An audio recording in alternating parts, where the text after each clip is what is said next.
Victorian fashion looked elegant, expensive, respectable, and deeply committed to killing people in ways so stupid they almost feel fictional. This was an era where beauty meant status, suffering meant discipline, and common sense was often politely escorted out of the room. Imagine walking into a ballroom dressed like royalty, smiling with perfect dignity, while your skirt quietly prepares to become a bonfire. That was the crinoline. A huge hoop-supported skirt designed to make women look wide, graceful, and one candle away from disaster. And yes, that sounds dramatic, but history repeatedly looked at these dresses and said, no, actually, even worse than that. Because crinolines were not just big. They were light, airy, highly flammable, and absolutely determined to occupy the entire room. So when a woman wearing one drifted too close to a fireplace, a candle, or a stove, the result could become catastrophic fast. The dress would catch, the air trapped underneath could feed the flames, and suddenly elegance turned into a public emergency. And that is where our story starts. With fashion, fire, and a society so obsessed with appearances it kept applauding anyway. In 1837, Victoria becomes queen, Britain accelerates into industry, and society develops a dangerous new hobby, looking morally expensive. Railways spread, factories rise, smoke fills the cities, and progress begins coughing into the sky with incredible Victorian confidence. People wanted to look modern, proper, disciplined, and respectable. Unfortunately, respectability kept choosing outfits designed by chaos. The more society worshipped appearances, the more fashion became a public performance where comfort quietly vanished behind the curtains. For upper-class women, modesty did not mean simplicity. No, simplicity was apparently too close to having a functioning spine. Instead, the ideal silhouette became huge, round, expensive, and loud enough to announce class before anyone said a word. A fashionable woman could prove she did not work manually by wearing something impossible to wear while working manually. That is a real social message. I am important because I cannot fit through this door. Elegant, deeply inconvenient. The famous bell-shaped skirt became the visual goal, graceful from far away, physically absurd from every practical angle.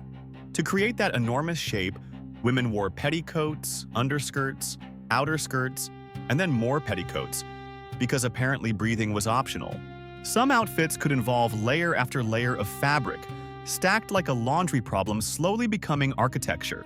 The whole thing could weigh around 30 pounds. 30 pounds. That is not clothing. That is a punishment with ribbon. Meanwhile, men walked around in coats and trousers, enjoying the radical luxury of knees that could still negotiate with stairs. So the fashionable woman carried half a laundry basket around her waist, and everyone agreed this was called elegance. Then, in the 1850s, the crinoline cage arrived, and for one brief second it looked like common sense had survived. The steel hoop held the skirt out by itself, reducing heavy layers and letting women move with slightly less fabric-based suffering. It was a genuinely useful invention, which, unfortunately, meant society immediately had a chance to ruin it. Because humans have a rare talent for taking something practical and asking, wonderful, but can we make it enormous? Once the crinoline made dresses lighter, society responded with discipline and restraint. Obviously, I am lying. They made everything wider.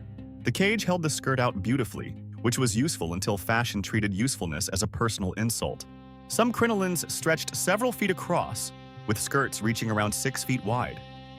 Less clothing, more private weather system. Now imagine walking through a crowded room wearing a steel-framed fabric dome around your legs. Graceful? Maybe operational? Absolutely not. Doorways became enemies. Hallways became negotiations. Furniture became suspicious. Every simple movement turned into a small domestic incident. A woman did not simply enter a carriage. She invaded it slowly, hoop by hoop, while everyone inside reconsidered transportation. And if two crinolines met in a narrow space, congratulations! Polite society had invented a textile traffic jam. At first, it is funny, ridiculous, cartoonish. Fancy people trapped inside the expensive symbols they used to impress each other. But then reality arrives, because Victorian life was full of candles, fireplaces, oil lamps, and machinery that hated loose fabric. Shops became obstacle courses. One turn, one shelf, one vase, and suddenly her skirt was doing interior demolition. Public transportation was worse.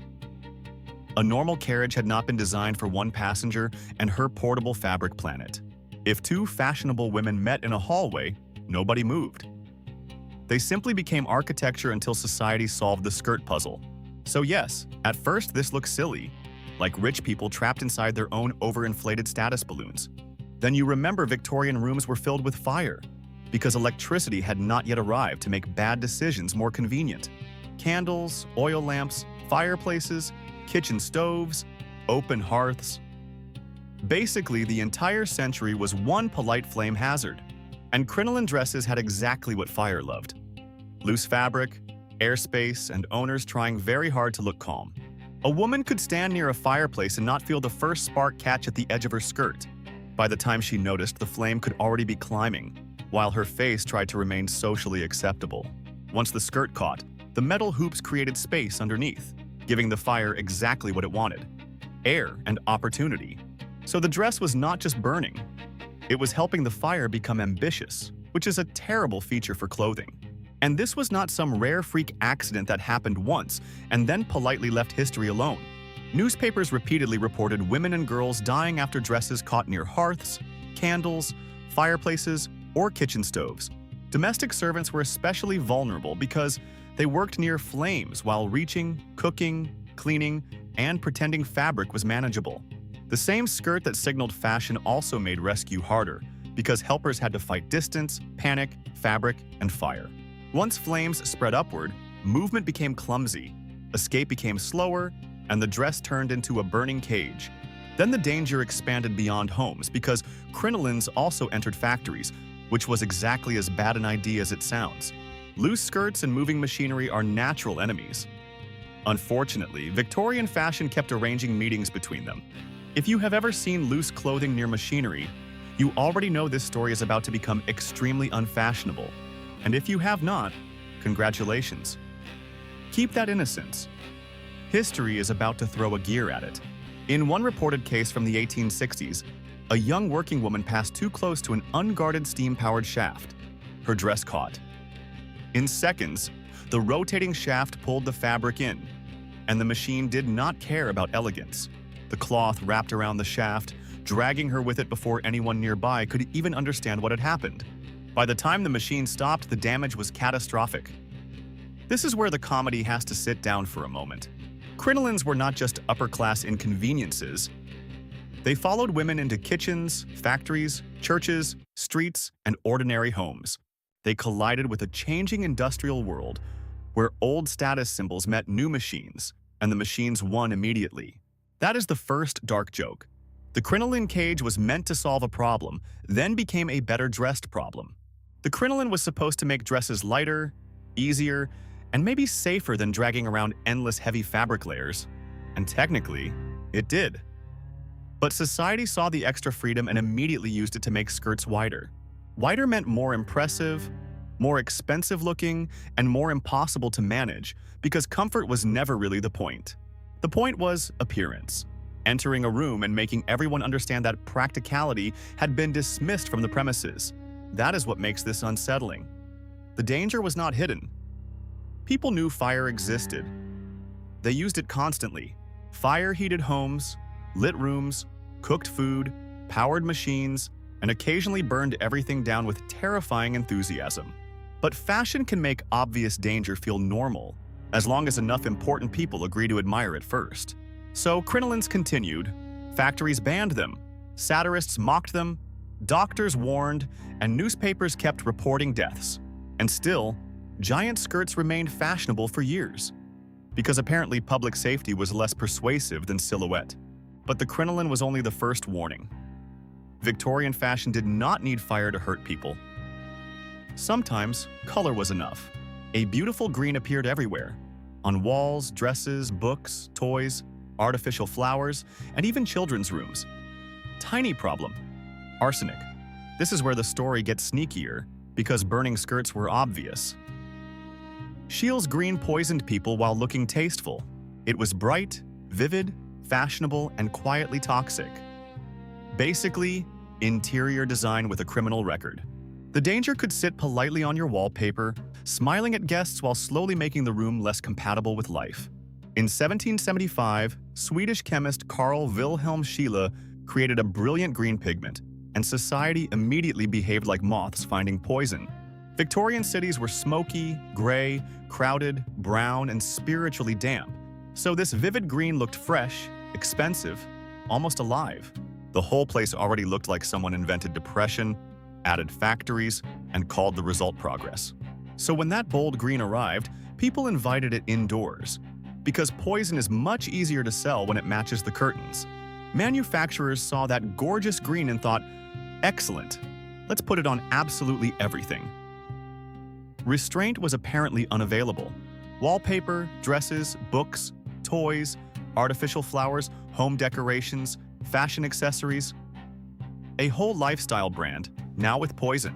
Nothing says loving family home like decorating a nursery with pigment that is chemically flirting with murder. Very cozy. Very Victorian. The tiny problem was that Scheele's green contained arsenic. Yes, arsenic. Actual poison, wearing a charming little design hat. To be fair, people knew arsenic was dangerous if eaten. They were not sprinkling it on toast. Mostly. But many believed it was safe enough if it just sat there as pigment, which sounds reasonable until the wall starts participating.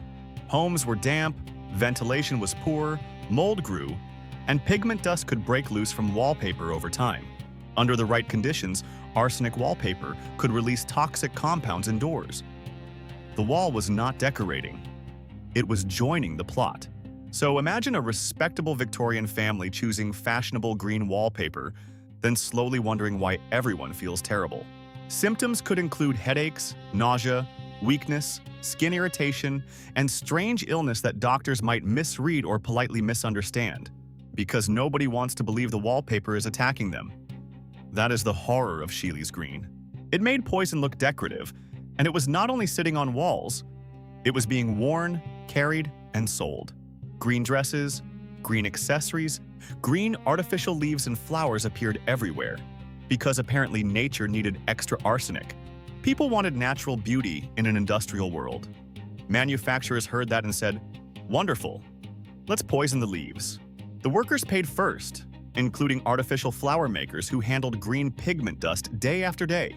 One disturbing case was Matilda Schurrer, a young flower maker whose work exposed her to poisonous green dust. That dust landed on her hands, entered the air, and moved into her body while customers admired the finished flowers. Reports described sickness, sores, green staining, violent symptoms, and death. The customer saw fashion. The worker got poison. Eventually, people became suspicious of arsenic greens. Consumers rejected them, and manufacturers slowly moved towards safer alternatives, but only after years of decorating homes, clothes, and accessories with poison because it looked nice. Not ideal, extremely Victorian. And if you are thinking, surely they learned their lesson after that, I respect your optimism. It is adorable, because Victorian fashion still had plenty of terrible ideas left. For example, the stiff high collar. Compared to burning dresses and arsenic wallpaper, a collar sounds harmless, maybe uncomfortable, maybe aggressively serious. The kind of thing a man wears when he wants everyone to know he has firm opinions about property rights. But Victorian men had their own fashion prison, and it lived directly around the neck. Respectable men were expected to look clean, upright, controlled, and properly dressed at all times. Washing entire shirts was expensive and slow, especially when most of the shirt hid under coats and waistcoats. So the detachable collar became popular. Instead of washing the whole shirt, you cleaned the visible part. Efficient, practical, suspicious. Then, naturally, everything got worse, because collars were starched and ironed until they became stiff little neck barricades. They held the neck upright, forced posture, and gave men that crisp, proper look society loved with alarming intensity, which is another way of saying they turned the human throat into a display stand. Respectability, but make it breathable. By the late 1800s, some collars rose so high they pressed against the jaw and restricted movement. They looked sharp. They looked clean. They also pressed against the neck in exactly the wrong situation. Doctors warned that tight collars could interfere with breathing or blood flow, which feels like information worth not ignoring. One man reportedly passed out drunk on a park bench. His head slumped forward, his stiff collar pressed into his throat, and he suffocated. That is an unbelievably stupid way to die, but also somehow brutally Victorian. Even in death, the man probably looked properly dressed, which is exactly the kind of compliment nobody should want. Other cases involved collars contributing to asphyxiation, especially when sleep, alcohol, swelling, or bad posture joined the meeting. You can almost hear Victorian society defending it. Yes, he died, but did you see how immaculate his collar was? The collar was supposed to signal discipline, cleanliness, masculinity, and status.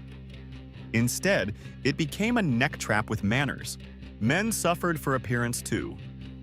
They just preferred pretending it was more logical when they did it. Fashion did not only target women, it targeted everyone, just with different accessories and equally terrible judgment. Women burned in dresses, families got poisoned by wallpaper, workers inhaled toxic pigment, and men strangled themselves looking respectable. And somehow, we are still not done, because the next trend mostly destroyed the people making the product. The hatters. The workers behind elegant Victorian hats, where mad as a hatter, stopped sounding cute very quickly. Now we arrive at hats, which sounds harmless, almost cute. A stylish little roof for your skull. In the Victorian era, hats mattered a lot. Men wore tall hats, stiff hats, felt hats, formal hats. Women wore hats stacked with ribbons, feathers, flowers, fur, and whatever else gravity had not yet rejected. A good hat completed the outfit. A fancy hat meant class, polish, respectability, and possibly land-based disappointment. But the people wearing the hats were usually not the ones being poisoned by them. The hat makers were. To make felt hats, manufacturers used animal fur, commonly rabbit or beaver, to create smooth, workable material. The process was tedious, messy, chemical-heavy, and extremely Victorian, meaning a worker was probably inhaling something terrible. The key chemical was mercuric nitrate. Mercury? Yes, the shiny metal that makes safety officers start sweating. Hat makers used mercury compounds to treat animal pelts, helping separate fur from hide and prepare it for felting. The process helped create smooth, high-quality felt. It also released toxic mercury vapors. Convenient if workplace poisoning was the goal. Workers breathed those vapors day after day, week after week, year after year, because fashion apparently required subscriptions. And mercury does not politely leave the body alone. It attacks the nervous system because of course it does. It can damage coordination, mood, memory, and physical control. Very stylish if you hate functioning normally. The condition became so associated with hat makers that mad as a hatter stuck in public imagination. The phrase sounds whimsical now, like a silly character pouring tea and speaking nonsense. The real story was not cute. The real Mad Hatter was a poisoned worker, trembling, anxious, depressed, forgetful, irritable, and slowly losing control. His hands might shake, his mood might collapse, his memory might fail, while someone else received a very nice hat. That was the arrangement. The rich got elegance, and the worker got neurological damage. Efficient, horrifying, very Victorian, which feels less like fashion and more like a business model designed by a haunted accountant with excellent margins. And the truly ridiculous part is that people knew mercury was dangerous. This was not some completely mysterious force. Medical warnings existed, symptoms were observed. Hatters became known for strange behavior and physical decline. But the industry kept using mercury for decades because it worked, and apparently that was enough. It made good felt. And Profit has a proud tradition of asking, but how much would replacing the poison cost? Eventually, safer alternatives began replacing mercury in hat making, but not because society suddenly discovered compassion. In the United States, mercury was pushed out during World War II, partly because mercury was needed for military production. So after decades of poisoned workers, what helped end the practice was not kindness. It was war logistics. History, once again, displaying the emotional warmth of a brick wall. But hats reveal something important. The danger was not always worn by the person showing off the final product. Sometimes the real damage happened far away from the ballroom, in workshops, factories, back rooms, and trembling hands. And that brings us to the ugliest part because some Victorian beauty trends were more direct, more personal, more needle near the eyeball. Yes, we have reached the eye section. I am sorry. False eyelashes today are normal, annoying, dramatic, sometimes like emotional caterpillars, but basically normal. Victorian beauty culture, however, had rumors and reports of something much worse. Sewn-on eyelashes. Not glued, not magnetically clipped, sewn. According to some 19th century reports, hairs were threaded through the eyelid. A needle. Through the eyelid. For beauty. Please allow your nervous system a moment to file a complaint. This was not exactly mainstream or well-documented. It may have been rare, exaggerated, or old newspaper horror bait. And honestly, I hope it was exaggerated because the alternative is people voluntarily stitching hair into their eyelids. The eyelid is packed with nerves for a reason. Its job is protecting the eyeball from sharp, stupid decisions. If the needle was not sterile, infection was a risk. If the hand slipped, the eye was right there, just millimeters away, waiting patiently to be ruined. Beauty standards had somehow reached the eyeball security zone. And if everything went well, congratulations. Fuller lashes, and a memory your nervous system would replay forever. But Victorians were not finished with eyes. Another trend skipped the needle and went straight for poison. Belladonna eye drops. Belladonna, also called deadly nightshade, is toxic. That is not a nickname you earn by being misunderstood. One effect is pupil dilation. Large, dark pupils were considered attractive, dreamy, soft, and just a little mysterious. The gaze said, "I am seductive," while quietly adding, "I cannot see the furniture." When your pupils are artificially dilated, your eyes struggle to focus. Light becomes uncomfortable. Vision blurs. Furniture becomes ambitious. So yes, you might look alluring. You might also walk directly into a chair, carriage, staircase, or another fashionable victim. Repeated or heavy use could cause headaches, hallucinations, eye damage, and possible long-term vision issues. Romantic, obviously. The goal was beauty. The method was poisoning your own eyes, which feels like beauty standards filing a lawsuit against vision. At this point, Victorian fashion feels less like clothing history and more like a centuries-long dare. How much pain will people tolerate to look desirable? How much danger will society rename as elegance? How many workers, women, men, servants, families, and bodies have to suffer before the outfit is maybe not worth it? And here is the final twist. The deadliest Victorian fashion trend was not really the dress, pigment, collar, hat, needle, or drops. Those were only symptoms. The real killer was respectability, the need to look proper, to signal class, to prove you belonged, even if the wallpaper was poisoning the room, even if the hemline was on fire, even if the collar squeezed your throat, even if the workshop destroyed your hands. Victorian fashion was dangerous because appearance mattered more than comfort, workers, health, and sometimes life itself. And that makes the whole story feel less distant than it should, because every era has its own version of this bargain. Its own beauty standards, status symbols, painful trends, and uncomfortable things everyone politely pretends are normal. Sure, we can laugh at flaming crinolines and men being defeated by collars. They were ridiculous. Spectacularly ridiculous. But every era has a version, its own acceptable discomfort, its own price paid for looking socially correct. Victorians had arsenic wallpaper and mercury hats. We have different problems, cleaner branding, and probably better lighting. Maybe fewer flaming skirts. But the same old bargain waits underneath. Look acceptable, pay the price. And if that sounds dramatic, remember where this started. A woman entering a ballroom, rich, elegant, and completely flammable. That was not just a joke. It was the whole warning, dressed beautifully and standing in the center of the room. When a society worships appearance hard enough, danger does not need to hide. It can arrive politely, wearing excellent fabric. It can stand beside candlelight, smile nervously, poison the wallpaper, tighten the collar, and still be called fashionable. Everyone may see the danger, but if the outfit signals status, they admire it first and panic later. That is the uncomfortable lesson. Beauty becomes dangerous when society decides the price is someone else's problem.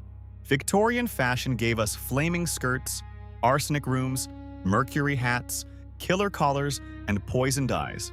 Quite a resume. But the real story is not that Victorians were uniquely ridiculous. It is that status can make danger look reasonable. So next time something painful gets sold as elegance, maybe check whether everyone is admiring the outfit or ignoring the warning. Because danger does not always look ugly. Sometimes it looks expensive, respectable, and perfectly arranged for applause. And when everyone calls it fashion, the safest person in the room might be the one refusing to dress for approval.